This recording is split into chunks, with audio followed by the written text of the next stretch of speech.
Hello, aspirants. Welcome to Bhagyalakshmi IAS Institute, where passion meet purpose. So ఈరోజు మనము మరి TSPC మనకి ఇది 2023 పేపర్ అంటే గ్రూప్ 1ది. సో అనలైజేషన్ అయితే చేస్తున్నాము అండ్ ఇంపార్టెంట్ ఏరియాస్ ఏమున్నవి and at the same time మనం ఎలిమినేషన్ కూడా ఏ విధంగా చేసుకోగలము క్వశ్చన్స్ని అనేది చూద్దాము. సో ఆల్రెడీ దీనికంటే ముందు 2 పార్ట్స్ అప్లోడ్ చేశాను, చూడని వాళ్ళు ఉంటే చూడండి.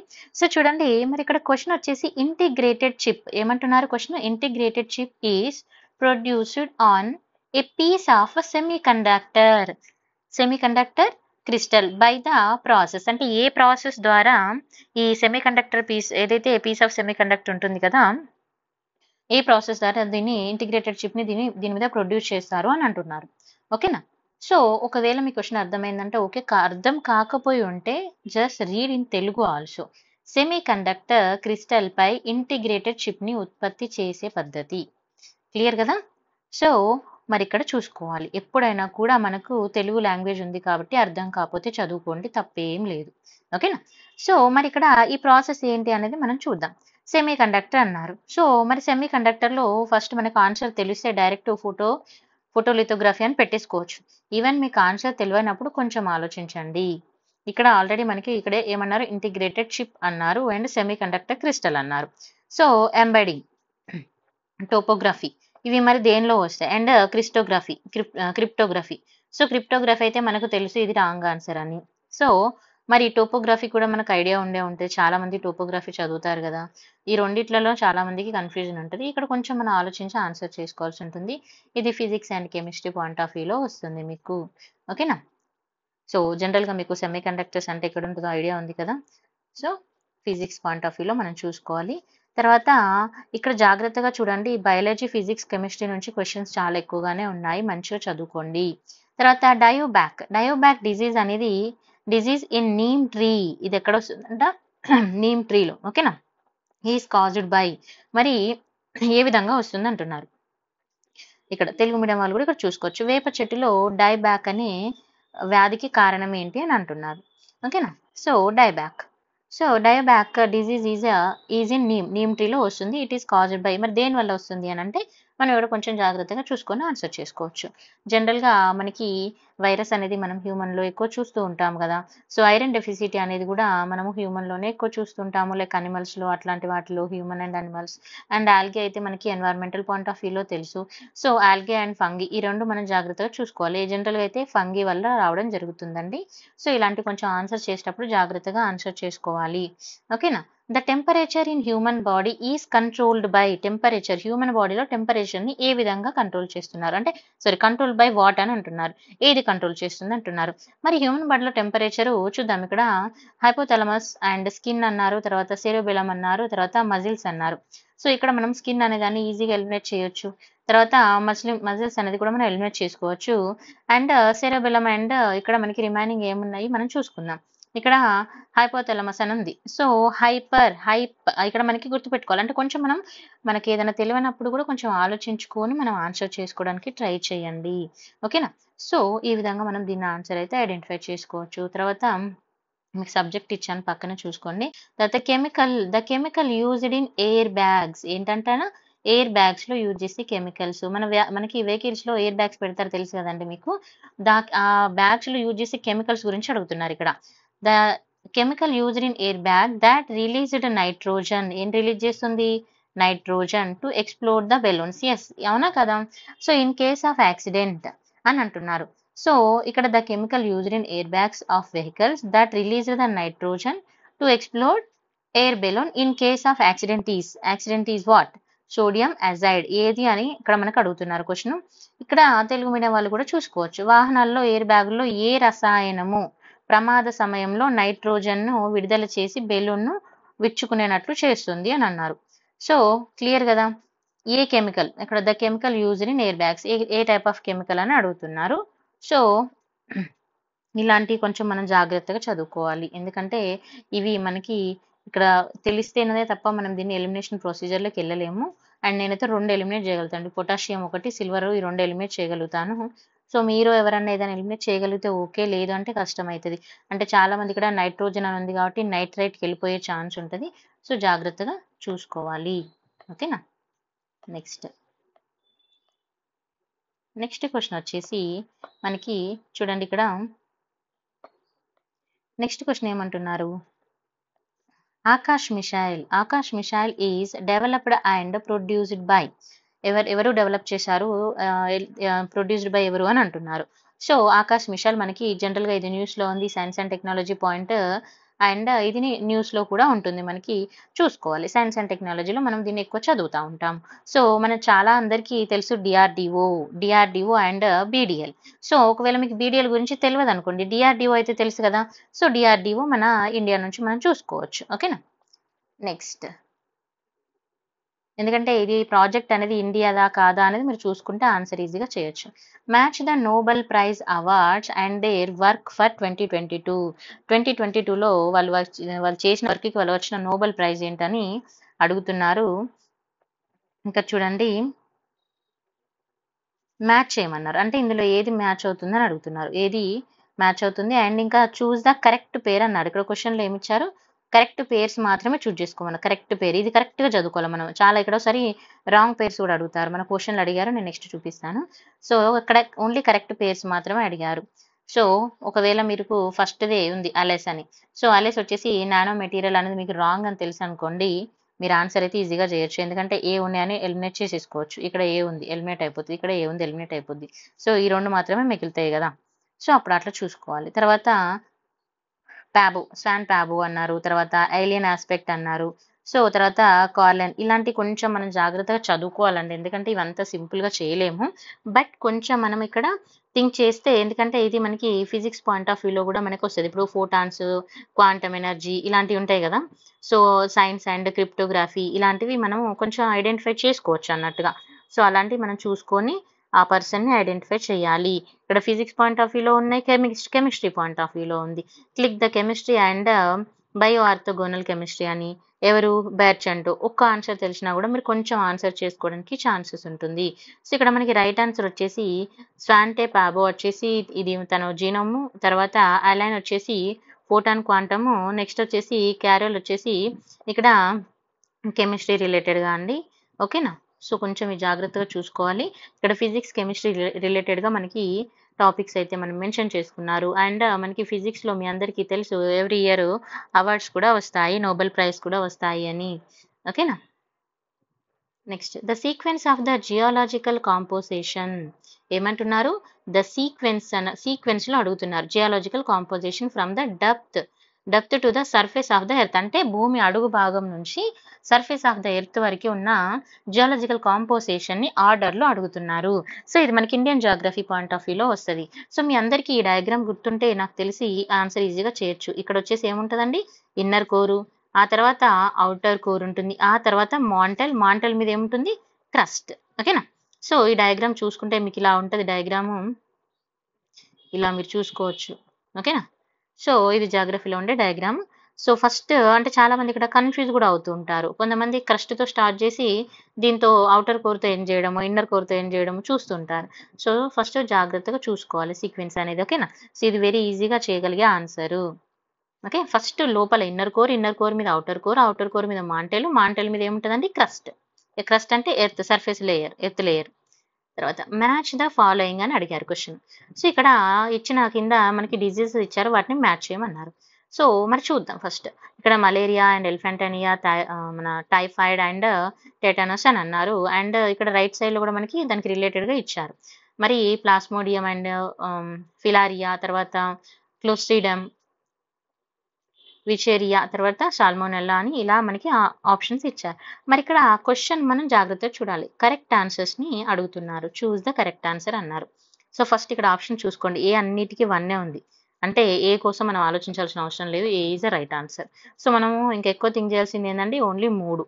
సో ఈ 3 ఒక్కటి కరెక్ట్ చేసినా కూడా మనం ఆన్సర్ చేయగలుగుతాం. ఓకేనా. సో నాకు తెలిసి చాలా మందికి టైఫాయిడ్ మీద ఐడియా అయితే ఉంటుంది.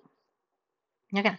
సో టైఫాయిడ్ కానీ ఎలిఫెంటెనిసిస్ అనేది కూడా మనం చాలాసార్లు న్యూస్లో కానీ అక్కడిక్కడ చూస్తూనే ఉంటాము. సో ఇలా మనం ఒక్కదాన్ని ఐడెంటిఫై చేసుకున్నా కూడా ఆన్సర్ అయితే చేసుకోవడానికి ఉంటుందండి. సో నేనైతే టైఫాయిడ్ని ఐడెంటిఫై చేయగలుగుతున్నాను. చూద్దాం ఒక్కొక్కరు పాయింట్ ఆఫ్ వ్యూలో. ఫర్ ఎగ్జాంపుల్ నాకు టైఫాయిడ్ అనేది సాల్మోనెల్లా అనే దాని మీద ఐడియా ఉంది. ఓకేనా. సో మరి కరెక్టేనండి, సి వచ్చేసి రైట్. ఎస్. సో సి వచ్చేసి 5 అంటే నాకు సి అనేది రైట్ ఆన్సర్ అని తెలుసు. సో తెలిసినప్పుడు మరి ఇక్కడ నేను ఏని ఎలిమినేట్ చేయగలుగుతా, సిని కూడా ఎలిమినేట్ చేయగలుగుతా. నాకు 50-50లో ఉంటుంది ఆన్సర్. ఓకేనా, 50-50లో ఉంటుంది. మరి ఇప్పుడు ఒకవేళ కొంతమందికి టెటనస్ అంటే మరి ఆప్షన్ ఆన్సర్ ఇక్కడ క్లోస్ట్రిడియం అని తెలుసు. మరి అప్పుడు డి అనేది 3. ఒకవేళ ఎవరికైనా డి అనేది 3 అనేది రైట్ అని తెలిస్తే మీకు డైరెక్ట్ ఆన్సర్ వచ్చేస్తుంది. ఎందుకంటే డి అనేది 3 ఒక దగ్గరే ఉంది కాబట్టి.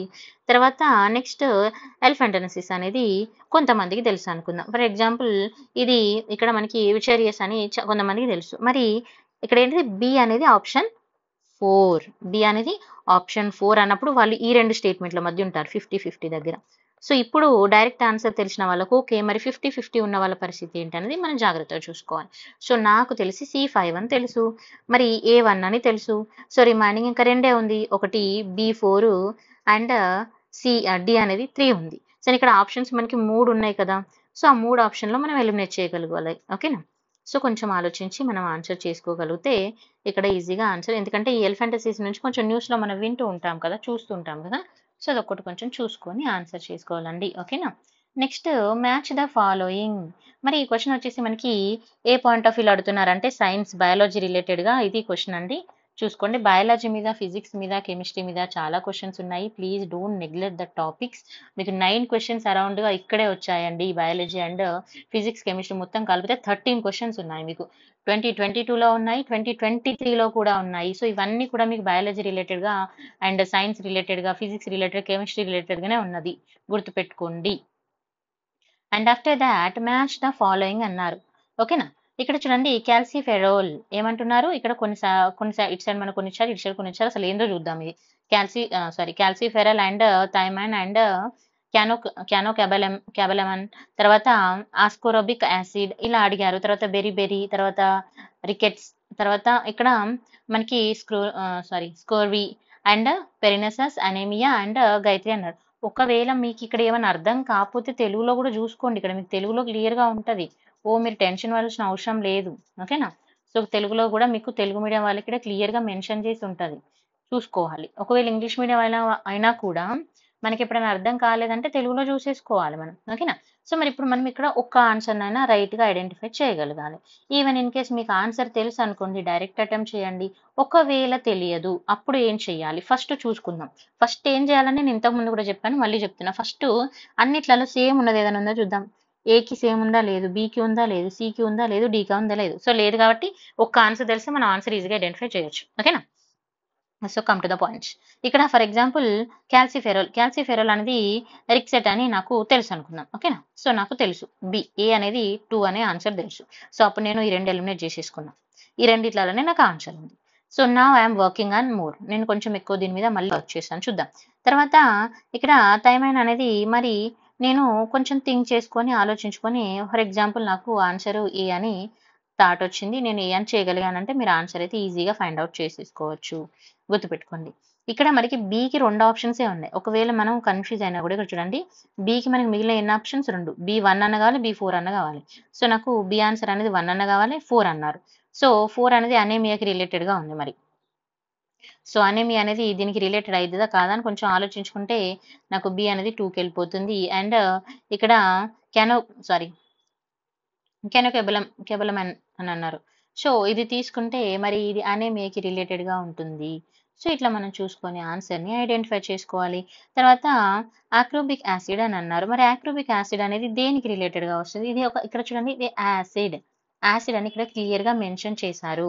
సో మనకు మిగిలిన 2 ఆప్షన్స్ ఉన్నాయి. ఇక్కడ గైట్రీ అనే ఆప్షన్ ఉంది అండ్ స్కోర్వీ అనే ఆప్షన్ ఉంది. సో ఇక్కడ కొంచెం థింక్ చేసుకుంటే మీరు ఆన్సర్ చేయగలుగుతారు. అంటే ఒక్క ఆన్సరు మనం చేయగలిగితే 50-50లోకి వెళ్ళిపోతామండి. ఈవెన్ ఇన్ కేస్ మీరు ఒక్కటి కూడా చేయలేనప్పుడు ఇంకొంచెం ఆలోచించి ఆన్సర్ అయితే చేసుకోవచ్చు. ఎందుకంటే డైరెక్ట్గా మీరు వదిలేయకండి అండ్ బ్లైండ్గా పెట్టి రాకండి. నెగిటివ్ మార్కింగ్ లేదు కదా అని బ్లైండ్గా పెట్టడం వల్ల కూడా యూజ్ ఉండదు. అట్లీస్ట్ థింక్ చేయండి, ఆలోచించండి, దాని మీద వర్క్ చేయండి. I will give this suggestion only. ఓకేనా, తర్వాత arrange the following in order to with respect to the యురైన్ formation in human beings అన్నారు. సో తెలుగు మీడియం వాళ్ళు చూద్దాం. మానవులోని మూత్రం ఏర్పడటానికి సంబంధించి ఈ క్రింది వాటిని క్రమానుగతిలో అమర్చండి. అట్లా ఏమంటున్నారు ఇక్కడ, ఒక ఆర్డర్‌లో పెట్టమని అడుగుతున్నారు. ఓకేనా? యూరిన్ ఏ విధంగా ఏర్పడుతుందనే దాన్ని ఆర్డర్‌లో పెట్టమన్నారు. సో, చూద్దాం మరి. సో, ఒకటి ఫస్ట్ ఆప్షన్ ఏమన్నారు, ఫార్మేషన్ ఆఫ్ ద కన్సంట్రేటెడ్ యూరిన్ అన్నారు. ఓకేనా? సెకండ్ ఆప్షన్ ఏమన్నారు, ఇక్కడ ఫస్ట్ ఏదన్నా సేమ్‌తో స్టార్ట్ అవుతుందో చూడండి. ఇక్కడ ఏతో స్టార్ట్ అయింది, బితో, సితో, ఏతో. ఓకేనా? సో, డిఫరెంట్‌గా ఉన్నాయి. సో, ఫస్ట్ ఏం చేయాలి, డిఫరెంట్‌గా ఉన్నాయి కాబట్టి మీరు ఏ ఆన్సర్ ఉంటదో తెలియదు మనకి. చూద్దాం. నెక్స్ట్ ఇక్కడ ట్యూబులర్ రీఅబ్జార్ప్షన్ అని అన్నారు. తర్వాత గ్లిమోరల్ ఫిల్ట్రేషన్ అన్నారు. తర్వాత ట్యూబులర్ సిక్రియేషన్ అని అన్నారు. సో, ఇప్పుడు కొంచెం ఆలోచించుకొని మనం ఆన్సర్ చేయాలి. ఫస్ట్ నాకు తెలిసి చాలా మందికి ఇది ఒక్కటి ఐడియా ఉంటుంది, ఫిల్ట్రేషన్. ఫిల్ట్రేషన్ అయిన తర్వాతనే కదండి అది అబ్జర్వేషన్కి వెళ్ళి, ఆ తర్వాత అది మళ్ళా సెక్రేషన్ అయ్యి, ఆ తర్వాత యూరిన్ అనేది ఫార్మేషన్ అవుతుంది కదా. సో, ఇక్కడ మనకు ఒక పాయింట్ క్లారిటీ ఉంటుంది. ఒకటి, ఫస్ట్ యూరిన్ ఫార్మేషన్ అనేది ఇది లాస్ట్ స్టేజ్ కదా, formation of the concentrated urine ఇది లాస్ట్ స్టేజ్, అంటే ఏ అనేది లాస్ట్కి రావాలి. ఓకేనా? గుర్తుపెట్టుకోండి. జనరల్గా ఇప్పుడు ఒక ప్రాసెస్ అడిగినప్పుడు ఇది లాస్ట్ స్టేజ్ అని మనకు క్లారిటీ ఉంది ఇక్కడ. ఓకేనా? సో, మరి ఇది లాస్ట్ అయినప్పుడు ఏ లాస్ట్ దేనికి ఉంది, దీనికి ఉందా లేదు, దీనికి ఉందా లేదు, దీనికి ఉందా లేదు, ఇది ఆన్సర్ వచ్చేసింది. ఈవెన్ మీకు ఏం తెలియకపోయినా. ఒకవేళ మీకు ఆ ఆలోచన రాకపోతే ఎక్కడ స్టార్ట్ అవుతుందని కొంచెం ఆలోచించగలగాలి. ఓకేనా? సో, ఈజీగా ఆన్సర్ చేసేసాం. నెక్స్ట్ వచ్చేసి consider the following statement. Nuclear fuel is material used in nuclear power station. Nuclear fuel is a material అన్నారు. న్యూక్లియర్ ఫ్యూయల్ అనేది ఈజ్ ఏ ఒక మెటీరియల్ యూజ్డ్ ఇన్, ఎక్కడ యూజ్ చేస్తారంట, న్యూక్లియర్ పవర్ స్టేషన్ లో use చేస్తారు. ఎందుకు? To produce the heat ని produce చేయడానికి, టు టర్న్ టర్బైన్స్ ని టర్న్ చేయడానికి అని అంటున్నారు. And thorium is used as a nuclear fuel in India. ఇక్కడ రెండు స్టేట్మెంట్స్ ఇచ్చారు, అందులో ఏ స్టేట్మెంట్ రైట్ అని అడుగుతున్నారు. ఓకేనా? సో, జనరల్గా మనం న్యూక్లియర్ రియాక్టర్ అయితే చాలా మంది చదువుకొని ఉంటారు. వాళ్ళందరికీ నాకు తెలిసి ఈ ఆన్సర్ ఏ అయితే రైట్ అని చాలా మందికి తెలుసు. ఓకేనా? సో, నెక్స్ట్ మరి thorium is used as a nuclear fuel in India అని అన్నారు. ఇక్కడ స్పెసిఫిక్ గా ఇన్ ఇండియా గురించి మెన్షన్ చేశారు. Just think about this. And after that thorium అనేది కూడా మనం చూస్తూనే ఉంటాము, కానీ న్యూక్లియర్ ఫ్యూయల్ లో థోరియం అనేది యూజ్ చేస్తామా లేదా, ఇది ఒక్క పాయింట్ ఆఫ్ వ్యూలో ఆలోచించగలిగితే మీరు ఆన్సర్ చేయగలుగుతారు. ఇక్కడ మనం ఏ తెలిసినా కూడా ఈ రెండు అయితే ఎలిమినేట్ అయిపోయింది, బట్ ఆన్సర్ మళ్ళీ 50-50లో ఉంది. ఇక్కడ రాంగ్ డెసిషన్ తీసుకున్నాం, మీరు ఇక్కడ రాంగ్కి వెళ్ళిపోతారు. So, don't. చాలా మంది సైన్స్ అండ్ టెక్ అనగానే మొత్తం పెట్టేసేయండి, ఆల్ ఆఫ్ ద అబోవ్ పెట్టేసేయండి. Don't do that. First of all think చేయండి. Okay? And consider the following. ఇక్కడ ఏమంటున్నారు, కన్సిడర్ ద ఫాలోయింగ్ అన్నారు. ఫస్ట్ గగన్యాన్ గురించి ఇక్కడ మనకు అడుగుతున్నారు. సెకండ్ వచ్చేసి వ్యోమిత్ర అని అడుగుతున్నారు. ఓకేనా? ఇస్రో గగన్యాన్ అనగానే మనకి ఫస్ట్ ఇక్కడ చూసుకోండి, గగన్యాన్ అంటే ఇక్కడ ఇస్రో ప్లాన్స్ 7 days స్పేస్ అన్నారు. 7 days space tour with 3 Gaganyaan and 2023 4 science and technology advancement అన్నారు. యాక్చువల్లీ దీనికి నేను ఎక్స్ప్లెనేషన్ కూడా క్లియర్గా ప్రతి పాయింట్కి చేశాను, కానీ ఇంకొక 50 క్వశ్చన్స్ వరకు పెండింగ్ ఉన్నాయండి, దానివల్ల నేను ఇవ్వలేకపోతున్నాను. But I will try. ఒక 3-4 డేస్లో నేను కంప్లీట్ చేసి పాసిబిలిటీ అయితే ఈచ్ అండ్ ఎవ్రీ ఆప్షన్కి ఎక్స్ప్లెనేషన్ అయితే ఇస్తానండి. ఓకేనా? ఇంకో 50 క్వశ్చన్స్ పెండింగ్ ఉంది, అది అయిపోయిందంటే ఇస్తాను. 2022ది రెడీ అయింది యాక్చువల్గా, అది కొంచెం జస్ట్ ఆర్డర్లో పెట్టడం మాత్రమే ఉంది. ఈవెన్ అది అయిపోయినా కూడా నేను 2-3 రోజుల్లో ఇస్తాను. ఓకేనా? సో, చూద్దాం. సో, మరి నెక్స్ట్ ఇక్కడ వ్యోమిత్ర అని అన్నారు. A humanoid robot sent along with the Gaganyaan to manage their environmental information అని అన్నారు. సో, గగన్యాన్ గురించి మీకు ఇన్ఫర్మేషన్ తెలిస్తే ఇది మీకు రాంగ్ అనే స్టేట్మెంట్ అయితే ఐడియా ఉంటుంది.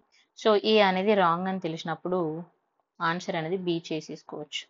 ఇది రాంగా రైటా అన్న దగ్గరే మనం కన్ఫ్యూజన్లో ఉంటాం. అండ్ ఎస్పెషల్గా ISRO plans for 7 days space అన్నారు. ఓకేనా? Tour with the 3 Gaganyaan in 2023 for the science and technology advancement అన్నారు. ఎందుకు అనే దాని రీజన్ కూడా చదువుకోవాలి. రీజన్ అనేది మనకి సాటిస్ఫైడ్గా ఉందా లేదా కూడా చూసుకోవాలి మీరు. అర్థమవుతుందా? Next, consider the following statement. BOD is oxygen consumed by micro organism and is on index of water pollution అని అన్నారు. నెక్స్ట్ పాయింట్ ఏమంటున్నారు, drinking water should have BOD level 1 to 2 ppm అని అన్నారు. ఇది చాలా మందికి తెలుసు రైట్ ఆన్సర్ అని. సో, బి రైట్ అంటే ఏ ఎలిమినేట్ అయిపోతుంది, ఇది ఎలిమినేట్ అయిపోతుంది. ఆన్సర్ 50-50లో ఉంటాం మనం. ఓకేనా? సో మరి ఇక్కడ చూద్దాం. ఇక్కడ మరి ఫస్ట్ పాయింట్ ఏమన్నారు? ఫస్ట్ పాయింట్ వచ్చేసి BOD is an oxygen consumed by micro organism అని అన్నారు. సో ఈ స్టేట్మెంట్ వరకైతే రైట్ అని తెలిసిన వాళ్ళైనా ఇది ఆన్సర్ బోత్ అని పెట్టుకోవచ్చు. And it is an index of water pollution. It is an water pollution index లో ఇది ఉంది అని మనకి చెప్తున్నారు. సో కొంచెం మనం ఆలోచించుకుంటే ఆన్సర్ అయితే చేసుకోగలుగుతాం. ఓకేనా? నెక్స్ట్. అండ్ ఇది టాపిక్ ఏమొస్తుందండి? ఎకానమీ, ఎన్వైర్న్మెంట్ వస్తుంది. నేను ప్రతి దానికి టాపిక్స్ ఇక్కడ రాశాను. మళ్ళీ మేడం టాపిక్స్ మళ్ళీ చెప్పలేదు అనుకోవద్దు, చూసుకోండి. ఎందుకంటే టైం తక్కువ ఉంది. ఇప్పుడు నేను ప్రతిదీ ఎక్స్ప్లెయిన్ చేసుకుంటూ పోతే ఎగ్జామ్ దగ్గరికి వచ్చింది కదా, మీరు అట్లీస్ట్ ఇంపార్టెంట్ ఏరియాస్ చూసుకోవచ్చు. Consider the following statement. Optimal usage of the inorganic fertilizers. Inorganic fertilizers అన్నారు అండ్ పెస్టిసైడ్స్ అన్నారు. ఇంక్రీజింగ్ ద క్రాప్ ప్రొడక్షన్ అని అన్నారు. ఇక్కడ ఏమంటున్నారు?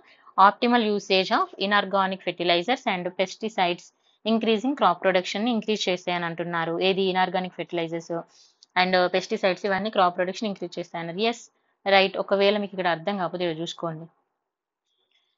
సేంద్రియ ఎరువులు, ఓకేనా, ఎరువులు పురుగుల మందులను తగు మోతాదులో ఉపయోగించడం వల్ల పంట ఉత్పత్తి పెరుగుతుంది. రైటా? అక్కడ అర్థం కాలేదు, తెలుగులో చదువుకోండి, ఈజీగా తెలుస్తుంది. వన్ ఆన్సర్ ఏ అనేది రైట్.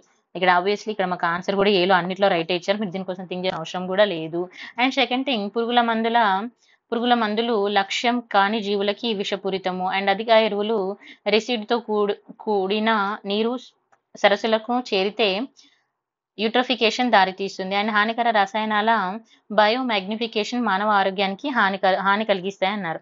ఇక్కడ స్టేట్మెంట్ డి కోసం మనం కొంచెం ఆలోచించాలండి. క్లియరా? ఎందుకంటే ఇక్కడ మానవులకి హెల్త్ ఇష్యూస్ వస్తాయని చెప్తున్నారు కదా, ఇది ఒకసారి ఆలోచించుకోవాలి. మరి రిమైనింగ్ స్టేట్మెంట్ అయితే మనకి ఇక్కడ చూడండి, pesticides, toxics, non target organisms అని చెప్పారు. ఎస్. తర్వాత ఇంకా excess fertilisers reside and loaded water and inflow lead to the eutrophication of the lakes అన్నారు. తర్వాత biomagnification of the harmful chemicals అన్నారు. హార్మ్ఫుల్ కెమికల్స్ అనేది poses the threat to human health అన్నారు. Yes or no? Harmful chemicals వాడడం వల్ల human health కి threat ఉంటుందా ఉండదా? హానికరమా కాదా? సో డి అనేది రైట్ ఆన్సర్. ఓకేనా? సో మనకి ఏ అనేది డి అనేది రైట్ ఆన్సర్ అని క్లియర్ గా తెలుసు ఇక్కడ ఫస్ట్. ఓకేనా? ఎందుకంటే ఏ అన్నిట్లో ఉంది, డి అనేది రైట్ అని మనం గెస్ చేసినాం. తర్వాత ఇప్పుడు మరి డి ఉన్న స్టేట్మెంట్లు ఏమేమి ఉన్నాయి? ఈ రెండిట్లలో ఉంది, ఈ మూడిట్లలో డి ఉంది, ఇది ఎలిమినేట్ అయిపోయింది ఇప్పుడు. ఓకేనా? సో నెక్స్ట్, ఇక్కడ pesticides are toxic to non target organism అన్నారు. సో మరి బి అనేది కూడా రైట్ ఆన్సర్ అవుతుందా? సో బి అనేది రైట్ ఆన్సర్ తీసుకుంటే ఇది ఎలిమినేట్ అయిపోయిందా? క్లియర్ కదా? నెక్స్ట్ ఇంకా రెండు మాత్రమే ఉన్నాయి మనకి. సో నెక్స్ట్ చూడండి, ఎక్సెస్ ఫెర్టిలైజర్స్ రిజైడ్ అన్నారు. ఇక్కడ తెలుగులో చూద్దాం. అధిక ఎరువులు రెసిడ్తో కూడిన నీరు సరస్సులకు చేరితే యూట్రోఫికేషన్ కి దారి తీస్తుంది అన్నారు. అంటే ఎరువులు ఎక్కువగా ఉన్న వాటర్ అనేది మన లేక్స్ లోకి వెళ్ళిపోతే ఇక్కడ యూట్రోఫికేషన్ ప్రాబ్లం వస్తుంది అని చెప్తున్నారు కదా. సో మరి yes or no? Yes. So ఇలా ఏదన్నా కొన్ని, ఎందుకంటే సైన్స్ పాయింట్ ఆఫ్ వ్యూలో కొన్ని మనకి ఈ టర్మినాలజీ సరిగ్గా అర్థం కాక మనకి సెంటెన్స్ ఫార్మేషన్ అనేది, అంటే అందరికీ ప్రాబ్లం ఉండదండి, కొంతమందికే ఉంటుంది. సో నేను కొంతమందిని కూడా ఇక్కడ క్యాలిక్యులేట్ చేసి చెప్తున్నాను. అంటే మళ్ళీ కొంతమంది అనుకుంటారు తెలుగులో చూస్తున్నారు, ఇంగ్లీష్లో చూడండి, తప్పేం కాదు. మనకు అర్థం కాకపోతే చదువుకోండి. మన లోకల్ భాషను మనము చదువుకోవడానికి సిగ్గుపడాల్సిన అవసరం లేదు. ఇంగ్లీష్లోనే నువ్వు తోపు అయ్యవాలి అన్న గ్యారంటీ ఏం లేదు. ఇంగ్లీష్లో మీరు బెస్ట్ అనుకోండి, that is fine. If you are not best, if you not good in English, then తెలుగును ప్రిఫర్ చేయండి, తప్పేం లేదు. అర్థమవుతుందా? మనకు సక్సెస్ కావాలి. రేపు మనము జాబ్లోకి వెళ్ళాక తెలుగే మాట్లాడతాము. మనం జాబ్ చేసేది తెలంగాణ స్టేట్లోనే కదా. బట్ వై ఇంగ్లీష్ అనేది ఎందుకు అనంటే మనకంటూ కొన్ని తెలియడానికి, మనం ఏదైనా మేనేజ్ చేయగలగాలి. అంటే ఇప్పుడు మనం ఒక సొసైటీలో ఉన్నప్పుడు మనకు ప్రజెంట్ ఎక్కువ ఏ లాంగ్వేజెస్ యూజ్ చేస్తున్నారు అనే దాని మీద ఫోకస్ కూడా ఉండాలి. కాబట్టి ఇంగ్లీష్ కూడా ఇంపార్టెంట్, అంతేగాని ఇంగ్లీషే ఇంపార్టెంట్ కాదు. చాలా మంది కొంచెం తక్కువగా ఫీల్ అవుతారు. So don't feel that. ఇప్పుడు నాకే కొంచెం కన్ఫ్యూజ్ అయింది, నేను తెలుగులో చూసాను, క్లారిటీ వచ్చింది. తప్పేం లేదండి, తెలుసుకోవడంలో తప్పు లేదు. తెలుసుకోకుండా నాకు వచ్చు అని ఉంటే మాత్రం అది నిజంగా తప్పు అవుతుంది.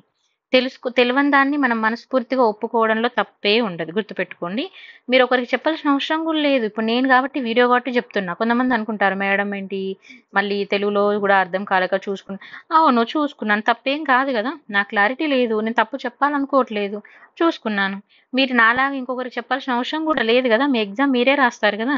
సో చూసుకోండి, నేను అంతే చెప్తున్నాను. సిగ్గు మొమాటాలు పడితే ఉద్యోగాలు రావండి స్వామి. ఓకేనా? Next, consider the following statement. ఇక్కడ ఏమంటున్నారు? కింద 4 స్టేట్మెంట్లు ఇచ్చారు, దీనిలో ఏది రైట్ అని అడుగుతున్నారు మనకి. Which are the correct statements అన్నారు. ఓకేనా? సో మరి ఇక్కడ సర్కాడియన్ ఇక్కడ చూడండి ఇక్కడ అన్ని మనకి ఇవే రిలేటెడ్గా ఉన్నాయి. ఫిజిక్స్, కెమిస్ట్రీ, బయాలజీ రిలేటెడ్గా ఉన్నాయి. సైన్స్ రిలేటెడ్గా ఎక్కువ క్వశ్చన్స్ అడుగుతున్నారు. ఇప్పటివరకు అన్ని క్వశ్చన్స్ మనకు సైన్స్ రిలేటెడ్గానే వచ్చాయి. సో జాగ్రత్తగా చూసుకోండి. అగైన్ మళ్ళీ చెప్తున్నాను. సో చూడండి ఇక్కడ మనకి అన్నిట్లలో కామన్ స్టేట్మెంట్ ఏమైనా ఉందా మనకి చూసుకోవాలి. లేదు, అన్ని డిఫరెంట్గా ఉన్నాయి. సో ఒకటి ఎలిమినేట్ చేస్తే మనం ఈజీగా ఆన్సర్ అయితే చేసుకోగలుగుతాం. ఇక్కడ circadian rhythm is a endogenous and rhythmic change in organism with periodicity of 24 hours అన్నారు. ఫర్ ఎగ్జాంపుల్ ఇది నాకు తెలియదు. సో నెక్స్ట్ చూద్దాం. Biological clock regulate the circadian rhythm అని అన్నారు. సో ఇది నాకు తెలుసు. ఓకేనా? సో బి అనేది రైట్ ఆన్సర్ అని నాకు తెలుసు. సో బి రైట్ అనేది ఎక్కడ ఉంది? సో ఇక్కడ ఉంది అండ్ ఇక్కడ ఉంది. ఈ రెండు ఎలిమినేట్ చేసేసుకుంటానా? ఓకే. ఫర్ ఎగ్జాంపుల్ కొంతమందికి ఇక్కడ సి అనేది చూద్దాం. Sleep and awake pages of human or due to the circadian rhythm అన్నారు. కొంతమందికి సి అనేది రైట్ ఆన్సర్ తెలుసు. సో మరి సి అనేది రైట్ ఆన్సర్ తెలిసిన వాళ్ళు ఇది ఒకటే ఎలిమినేట్ చేసుకోగలుగుతారు. క్లియర్ కదా? సో ఇప్పుడు ఇంకా వాళ్ళకి 3 స్టేట్మెంట్లు పెండింగ్ లో ఉంటాయి. మరి next heart beat of human is an example of the circadian rhythm అని అన్నారు. So this is 100% wrong. చాలా మందికి తెలుసు ఈ ఆన్సర్ 100% రాంగ్ అని. సో అలా మీరు ఒకవేళ డీని ఒక్కదాన్ని డైరెక్ట్ గా ఎలిమినేట్ చేసినా మీకు డైరెక్ట్ ఆన్సర్ వస్తుంది. డి అనేది రాంగ్ అనుకోండి. సో ఇక్కడ డి మూడిట్లో ఉంది, వెళ్ళిపోతుంది కదా. ఈవెన్ ఇన్ కేస్ మీకు తెలియనప్పుడు కూడా ఇలా ఒక్కొక్క ఆప్షన్ కూడా చేసుకోవచ్చు. ఎందుకంటే అందరూ ఒకే స్టేట్ ఆఫ్ మైండ్ లో ఆలోచించారు కాబట్టి నేను అన్ని క్వశ్చన్స్ కూడా ఆలోచించి మీకు చెప్తున్నాను. ఓకేనా? So this is the right answer. So okay అండి, నాకు ఇప్పుడు ఇంకొక వేరే క్లాస్ ఉంది అండ్ ఆ క్లాస్ తర్వాత నేను మళ్ళీ ఒక వీడియో చేస్తాను. ఈరోజు అట్లీస్ట్ ఒక 70 to 80 క్వశ్చన్స్ అన్న కంప్లీట్ చేసుకుందాము. Thank you so much for watching. If you like the video like, share and subscribe కూడా చేసుకోండి. నాకు కూడా ఇంట్రెస్ట్గా అనిపిస్తుంది చేయడానికి. Thank you so much.